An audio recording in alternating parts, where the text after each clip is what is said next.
when you have a business that matches your hobby. I always love fish, birds, dogs, and cats since I was a child, and I rather spend my time in my shop than in my office. And this is my everyday routine.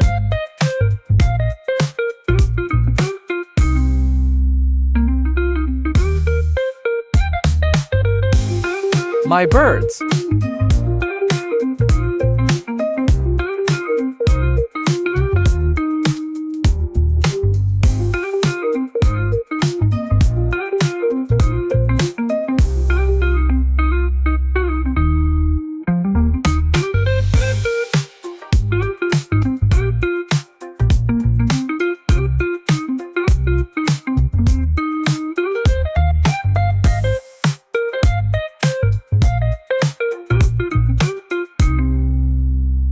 Isn't it wonderful?